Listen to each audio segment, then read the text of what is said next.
Chers amis, bonjour. Ici, faut pas que j'appuie sur ma table parce qu'elle est un peu bancale. Je vous écris du plus lointain de mes rêves, mais bon, référence à Claude Villers pour ceux qui n'auraient pas compris. Je vous fais ma vidéo de mon repère. Hein, on va dire ça comme ça. De ma maison de luxe même, je dirais. Ce matin, France Inter était en grève. Puis pas qu'un peu, hein. Et ils ont mis carrément la totale pour défendre la liberté d'expression. Alors Guillaume Meurice s'est fait lourder de France Inter et j'ai fait un billet sur le sujet il y a 2-3 jours. Et j'avais vu que sur Le Monde, ça commençait à ronfler sec à France Inter parce qu'il y en a beaucoup qui s'inquiètent, à juste titre, de la liberté d'expression là-bas. Donc je vous lis mon billet. Petite précision, je l'ai mis sur mon site internet, je l'ai envoyé, donc il était consultable, et je l'ai que très peu partagé parce qu'on m'en a empêché tout simplement. Sinon je l'aurais fait. Donc j'ai mis l'article du Monde d'abord. Hein.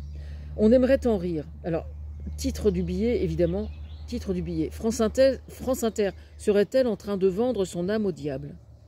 Oui, j'y vais pas avec le dos de la cuillère, mais enfin bon, pour une poule qui ne dort que d'un œil. En parlant de poule qui ne dort que d'un œil, j'ai un poulet label rouge dans le four.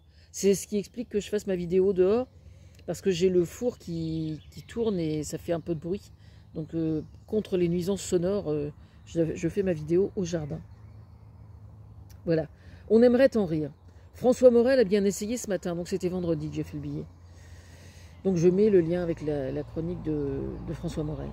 Si l'on ne peut plus brancarder allègrement un dictateur sur France Inter, alors où pourrons-nous le faire? La question mérite d'être posée, hein, je vous signale quand même. Hein. Oui, j'ai bien dit un dictateur, si l'on observe qu'en Israël, depuis toujours, l'opposition est amoindrie, affaiblie, accusée de tous les maux, au point d'être rendue inaudible, et plus encore depuis que Netanyahou est au pouvoir. Petite parenthèse, je me souviens, ça remonte à plusieurs années, c'était pas du tout, c'était pas dans une passe où c'était particulièrement inflammatoire, on va dire, entre la Palestine et Israël. Hein, c'était plutôt calmos. Et puis il y avait un cinéaste, un metteur en scène, non pas un cinéaste, un metteur en scène, qui avait fait une pièce de théâtre où il disait ce qu'il avait à dire, quoi, dans un pays qui est soi-disant démocratique et qui a une opposition. Et donc il s'en prenait au pouvoir en place pour expliquer qu'il y avait des trucs qui ne lui plaisaient pas. Je me souviens même plus si c'était spécialement autour de la politique de colonisation d'ailleurs. Mais toujours est-il que la ministre de la Culture est montée tout de suite au créneau en disant « Oh là là là là là là !» Voilà, voilà. Ça, pour moi, c'est pas une démocratie. Hein. Voilà, bon. Fermez la parenthèse. Aujourd'hui, alors que l'antisémitisme s'est aggravé de façon exponentielle depuis le 7 octobre 2023, jour de l'attaque, les Juifs sont victimes de cet antisémitisme, alors que c'est bien Netanyahou qui en est seul responsable et pas les Juifs eux-mêmes. C'est pitoyable de voir que les gens puissent ne pas faire la différence. Les réseaux sociaux aggravent la situation si l'on observe que n'importe quelle forme de vendetta peut se produire à tout moment. Confondre la condamnation de la politique de Netanyahou avec l'antisémitisme est une position absolument scandaleuse. Et observer qu'à la tête de France Inter, on ne soit pas plus fin et plus futé ou plus subtil que n'importe quel imbécile qui veut ainsi prétendre faire justice me consterne au plus haut point. Certes, le clin d'œil à la tournée des humoristes est interpellant. Parce que le titre de la tournée, c'est « On ne plaisante pas avec l'humour ». Moi aussi, j'aimerais en rire, franchement, hein.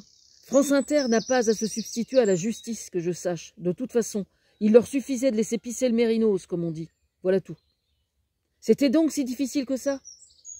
Au fait, François, je parle à François Morel, une des rares personnes, soit dit en passant, qui m'est un jour invité gratuitement à son spectacle.